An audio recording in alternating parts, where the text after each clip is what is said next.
Hello all, good morning. 21 மார்ச்சுக்கான current affairs பார்க்கலாம். IIT Madras develops electric standing wheelchair. நம்ம எல்லாருக்குமே தெரியும் ஒரு டிஃப்ரெண்ட் ஏபிளான பர்சன் இருக்காங்க அப்படின்னா அவங்களுக்கு வீல் சேர் வந்து எவ்வளோ முக்கியம் அப்படின்னு ஐஐடியில் இப்போ ஒன்று கண்டுபிடிச்சிருக்காங்க. அதாவது எப்படின்னா வீல் சேர்னாலே சிட்டிங் பொசிஷன் தான் இருக்கும் அப்படின்னு மாதிரி இருக்கும்ல, இது சிட்டிங் பொசிஷனில் இருந்து வந்துட்டு ஒரு ஸ்டாண்டிங் பொசிஷன் வர மாதிரி ஒரு வீல் சேர் கண்டுபிடிச்சிருக்காங்க. இதுக்கு வந்துட்டு பயங்கரமான ஒரு ஆதரவும் தெரிவிச்சிருக்காங்க. தென் March 20 அதாவது நேற்று வந்துட்டு வேர்ல்டு ஸ்பேரோ டே. ஸோ அதை பற்றி ஒரு ஆர்டிக்கல் கொடுத்துருக்காங்க.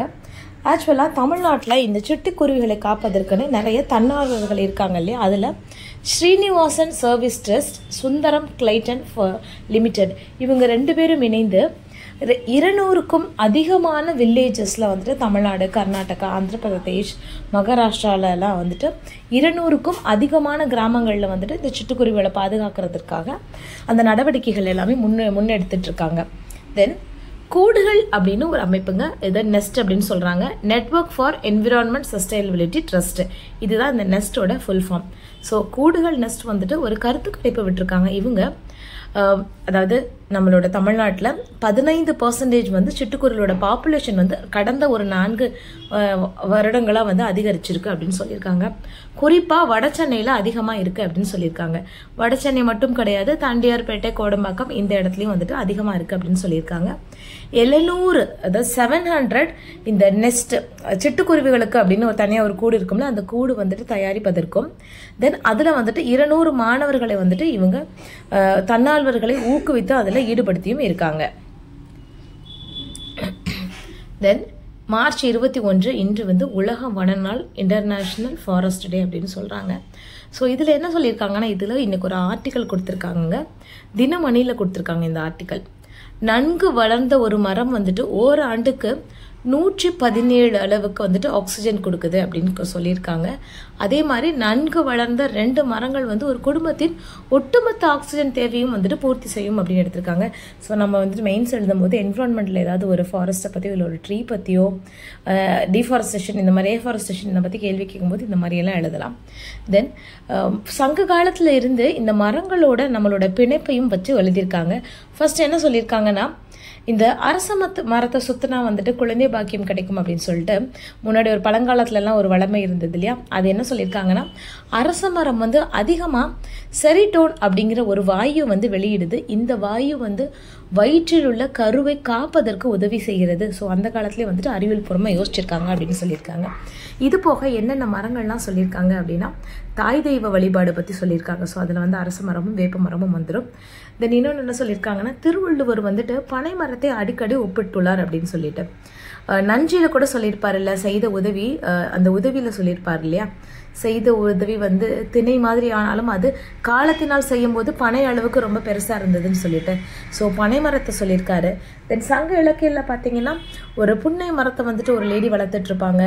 ஸோ அதை வந்து அவங்க அம்மா என்ன சொல்லுவாங்கன்னா, இது உன்னோட தங்கை போல அப்படின்னு சொல்லுவாங்க. ஸோ அதற்கு முன்னால் வந்து தன்னோட காதலினை வந்து சந்திப்பதற்கு கூட அவங்க ரொம்ப நாணி போயிருப்பாங்க அப்படிங்கிற மாதிரி இருக்குல்ல. ஸோ புன்னை மரம், பனை மரம், அரச மரம், வேப்ப மரம் இது எல்லாமே கம்பேர் பண்ணி இன்னைக்கு ஒரு ஆர்டிக்கல் கொடுத்துருக்காங்க. சங்க காலத்திலிருந்து தற்பொழுது வரைக்கும் இந்த மரங்களோட எப்படி வந்துட்டு இந்த மனித இயல்பு ஒன்றி இருக்குது அப்படிங்கிற மாதிரி ஒரு ஆர்டிக்கல் கொடுத்துருக்காங்க. டைம் இருக்கவங்க ஒரு தடவை பார்த்துக்கோங்க. தென் இன்னொரு ஆர்டிக்கல், இந்தியாவில் மொத்தம் 69.2 கோடி பெண்கள் இருக்காங்க. பாப்புலேஷன் உங்களுக்கு எல்லாருக்குமே தெரியும், இந்தியாவோட பாப்புலேஷன் வந்துட்டு நம்ம தான் வேர்ல்டுலேயே நம்பர் 1 இருக்கோம். நம்மளோட விமன் பாப்புலேஷன் வந்து கிட்டத்தட்ட 70 கோடியாக இருக்குது. இந்த 70 கோடி பெண்களில் வந்து 37% பேர் வந்துட்டு வேலைக்கு செல்கிறார்கள் அப்படின்னு சொல்லியிருக்காங்க. ஒரு தனியார் நிறுவனம் நடத்திய கருத்து கணிப்பில் தான் இது இருக்குது. Employment status of women in India அப்படிங்கிற ஒரு தலைப்பில் தான் நடத்தியிருக்காங்க. 2023 பார்த்தோம் அப்படின்னா, கடந்த ஆண்டு வந்துட்டு 2022, 2021 கம்பேர் பண்ணும்போது 2023 2-5% வரைக்கும் பெண்கள் அதிகமாக வேலைவாய்ப்பை நோக்கி முன்னேறியிருக்காங்க அப்படின்னு சொல்லியிருக்காங்க. முக்கியமாக எந்தெந்த நகரங்களில் அதிகமாக பெண்கள் வேலைக்கு செல்கிறாங்க அப்படி பார்க்கும்போது ஹைதராபாத்தில் 34%, பூனேயில் 33%, சென்னையில் 29%. இதுதான் வந்துட்டு அந்த வரிசை ஆர்டரில் கொடுத்துருக்காங்க. So highest Hyderabad, second Pune, third Chennai. ஊதிய இடைவெளி அதே போல் 2022 வந்துட்டு 30% இருந்தது. ஊதிய இடைவெளின்னு சொல்கிறது அவங்க பாலின இடைவெளி சொல்கிறாங்க. ஸோ ஒரு மென்னுக்கு கிடைக்கிற வேஜஸும் ஃபீமேலுக்கு கிடைக்கிற வேஜஸும் அந்த இடைவெளி தான் சொல்கிறாங்க. 2022 வந்து அது 30% இருந்தது. பட் 2023 அது 20% குறைஞ்சிருக்கு அப்படின்னு சொல்லியிருக்காங்க. தென் சமீபத்தில் நம்ம தமிழ்நாட்டிலையும் பாண்டிச்சேரியிலும் காட்டன் கேண்டியில் வந்துட்டு இந்த டெரடமைன் அப்படிங்கிற டெரடமைன் பி அப்படிங்கிற ஒரு வேதிப்பொருள் இருக்குது. இது ஒரு கலரிங் ஏஜென்ட். இதனால் வந்துட்டு கேன்சர் உள்ளிட்ட பாதிப்புகள் ஏற்படும் அப்படின்னு சொல்லிட்டு அதை பேன் பண்ணியிருந்தாங்க. அதே போல் சமீபத்தில் கர்நாடகாலையும் இன்றைக்கி நியூஸ் பேப்பரில் கூட கொடுத்துருக்காங்க. கர்நாடகாவில் ஃபுட்டில் வந்துட்டு கலரிங் ஏஜென்ட்ஸ் அதிகமாக கலக்கிறதுனால நிறைய கலரிங் ஏஜென்ட்ஸை பேன் பண்ணியிருக்காங்க. அது என்னெல்லாம் அப்படின்னு பார்க்கலாம்.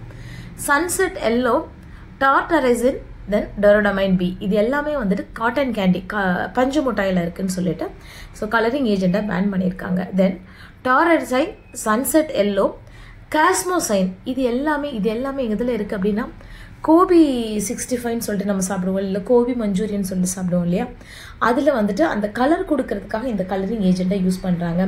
இது எல்லாத்துலேயுமே வந்துட்டு கேன்சர் காசிங் ஏஜென்ட் நிறையா இருக்குது அப்படின்னு சொல்லிட்டு இதையும் வந்துட்டு பேன் பண்ணியிருக்காங்க. நல்லா நோட் பண்ணிக்கோங்க.